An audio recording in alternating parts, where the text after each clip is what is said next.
Hello everyone and welcome back to the Common Sense Crypto channel. As with you always, this is Rich doing another video today on XRP. So I hope you're all having a wonderful day today wherever you are in this great world. We're gonna talk about XRP. Now I gotta give an update to a video I did yesterday, and this comes from Tokenizer. So EU compliance list includes HBAR, QNT, XLM, Algo, XRP, XDC, Check, IOTA, MNW, Link, Ondo, and Kadi. That's the full list of the cryptocurrencies coming together around the digital euro.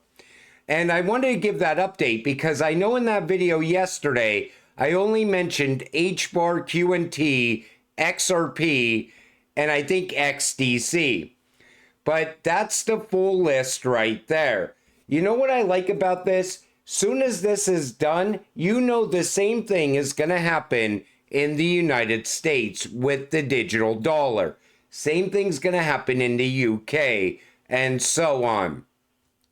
Smart money parking up in digital assets. This comes from Rlusd. Take a listen. Why do I need a new asset class? Okay, I have stocks, I have bonds, I have a nice fund for short-term money. I have a money market fund, and I have a little bit of gold.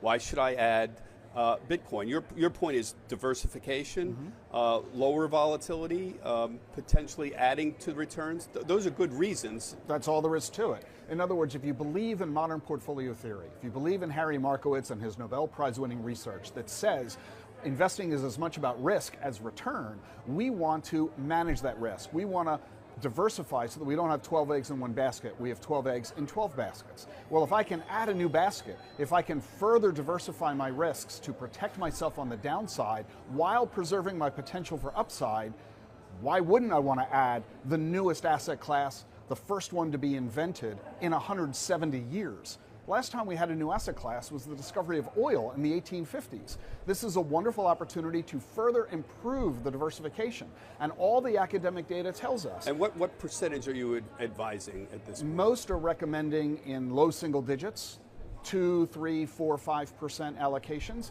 But if you talk to people who are deep into crypto, they're doing between 10 and 40% allocations to crypto. Yeah, it's a lot of risk there. Considering the volatility of crypto, it's a lot of risk. If you recognize the investment potential, you recognize the value of rebalancing, and you can afford the volatility in the long term, it can make I cannot even believe that they're still talking about volatility. In crypto, we love that volatility. That volatility is what gets us to those high price points. And take notice, he compared crypto to the discovery of oil years ago. And this is the first time in history that retail beat the institutions to something like this. That's how big this actually is. And that's why it's so important not to sell too soon. And I got to point out, this comes from Smoke, not only domestic instant payments, but also cross-border payments are expanding rapidly thanks to the emergence of new innovative infrastructure solutions such as Ripple, which are replacing correspondent relationships. I point this out all the time. I keep seeing people saying that it's just for cross-border payments. XRP is going to be used domestically inside the United States. That's why Ripple has all those money transmitter licenses. That's why Elon got all of those money transmitter licenses. Because once you master cross-border payments, domestic payments are very easy to overcome. Bank of America, we are approaching an accelerating super cycle of innovation. And I agree with that. I think it's not only AI, I think it's AI and blockchain coming together. AI is going to push a lot of these cryptocurrencies even higher in price because we're holding the robot money. We're holding what the machines are going to be transacting in the future. Did you know Ripple, the blockchain company that created XRP, is one of the early innovators founded in 2012? This comes from Coingecko. They put out an XRP beginner guide, and I think this guide is great. A lot of people always tell me to try to simplify XRP so they can explain it better to their family. Well, if you go to Coingecko, they show you everything you need to know about XRP and Ripple, how it's a more sustainable alternative to Bitcoin. They put this right on their website because they already know that XRP is going to be better in the long term than Bitcoin. And they go on and talk about it in a very simple way, very understandable way. And I wanted to share this with all of you. You know, a lot of people always talk to their friends about XRP, and most of the time they only talk about where XRP can go from here. But once you start to break XRP down and how this massive network is forming around this cryptocurrency, people will start to understand the opportunity here, how big this is going to be. It's a once in a lifetime opportunity, and it's time is ticking on this. Once XRP starts to break out and that institutional adoption happens, it's over for most people because XRP is going to hit these high numbers. Everybody's going to be calling for it to come back down in price, and it's going to hold those prices. And we will never see under 2 digits again. Then we will never see under 3 digits again, and so on. This comes from Eleanor Tourette, new from Rep. Richie Torres, Democrat, New York. He's introducing a bill that would prevent federal officials and their immediate family members from profiting off of meme coins and stable coins. He's talking about Trump coin. It's blatant. You see it right there. I agree with this to some extent because I think if you want to get innovation pushed through in the United States, you cannot have skin in the game. That's their big argument for not getting this stablecoin bill done. They're saying, well, Donald Trump, the president, he's all about crypto. So instead of pushing this innovation through, we're going to hold it back as long as we can. And the only people that really suffer are people that are holding crypto and the American people. The quicker this gets done, the quicker innovation pushes ahead, and the quicker that crypto gets a clear path forward in the United States. So I agree with this on one hand. On the other hand, I'm like, he's the president of the United States. Who gives a shit if he's investing or creating meme coins? I really don't care. I just want these bills to get passed so everything can start moving. Ripple USD, RLUSD stablecoin rockets 37% in volume. So all of a sudden there's this major surge for RLUSD. And that surge is going to continue. You know, RLUSD is a great alternative to Tether USDT and Circle's USDC. I think a lot of people are going to end up cashing out some of their crypto into RLUSD in this run as well. So while there's momentum for RLUSD, here's what we get from Tether. Tether CEO warns many European banks will blow up in the next few years. And he's saying the reason that he doesn't want to follow the rules in the EU is because there's not enough insurance at the banks. He says, so remember, their regulation was pushing to keep 60% of our reserves in uninsured cash deposits in Europe. So let's make this simple math calculation, right? Imagine you have 10 billion euro in market cap of your stablecoin in Europe. 60% needs to be kept in uninsured cash deposits in a bank. Uninsured cash deposits means that the bank insurance in Europe is only 100,000 euro. Okay, so you open multiple accounts. And I think you could even buy extra insurance. That's not a reason for them to not be compliant. We all know Tether is one massive fraud. I mean, come on, even today, again, 1 billion USDT minted at Tether Treasury, minted out of thin air. We already know where that 1 billion USDT is going. It's going into the price of Bitcoin.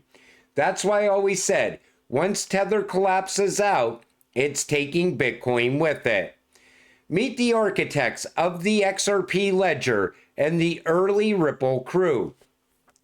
Cryptographers, early Bitcoin developers, and insiders from Wall Street, the New York Fed, Apple, Google, Microsoft, NASA, the NSA, and Goldman Sachs. XRP is not a coincidence. XRP was designed from the bottom up to become the future. That's what I see when I look at XRP, the XRP ledger. I even think Ripple was aligned with the elites from day one. How does a company like Ripple survive the SEC the way they did? How does Ripple gain the traction globally like Ripple did without the elites pushing this technology? That's why I said the banks are not going to fail like Bitcoin maxis think.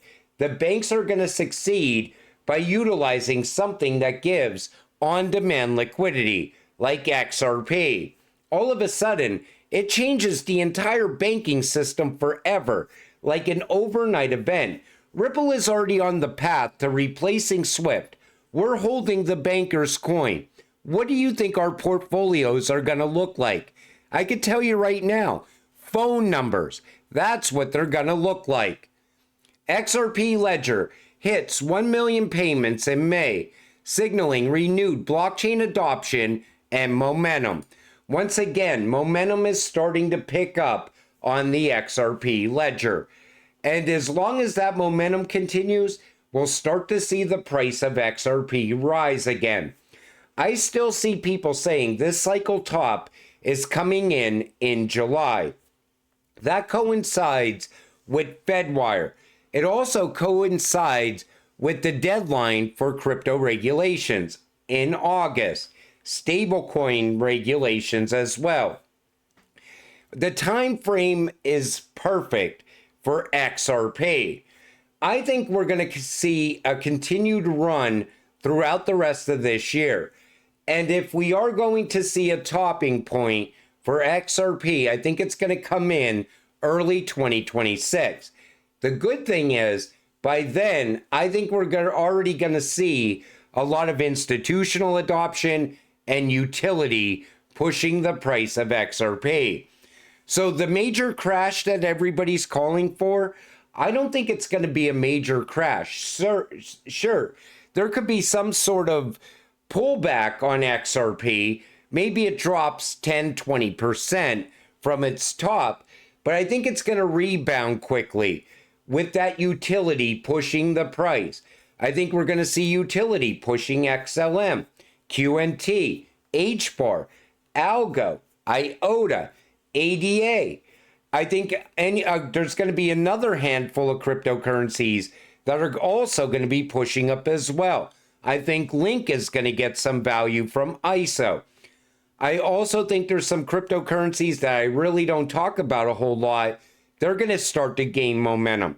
Nexera is one of them. A0 might start to turn around. DAG is a big one. I think a lot of people are overlooking DAG. Casper is starting to get moving now. Flare is going to become something bigger throughout this year as well. What I'm telling you is this. I always told you to diversify in crypto. You're not too late to any of these cryptocurrencies right now. But once the breakout begins, I don't know where it's going to end. If we have a utility run, it's going to go on for a long period of time. Regulations are what's going to make that happen. ETFs are going to make that happen. Institutional adoption. Then you start to look at ISO, which everybody is overlooking.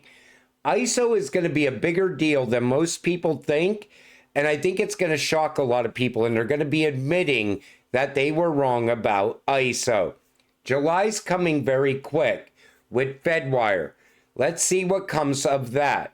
I think it's too early to say how that it's going to be it's going to be fully incredible for these cryptocurrencies early on, but I think over that period of time it's going to be gradual upward movement. And it's going to be happening because you're going to have these cryptocurrencies inside of those ISO messages, inside of payments. People want real-time payments. It starts with not just messaging, but settlement as well. XRP and RippleNet is not only messaging, but also settlement. And I look at that as a game changer. But until it all happens, stay patient, stay positive, and let's get rich together. With that said, I'm going to wrap up this video. I want to thank you all for watching. I appreciate all of you. I'll see you in the next one. Have a great night.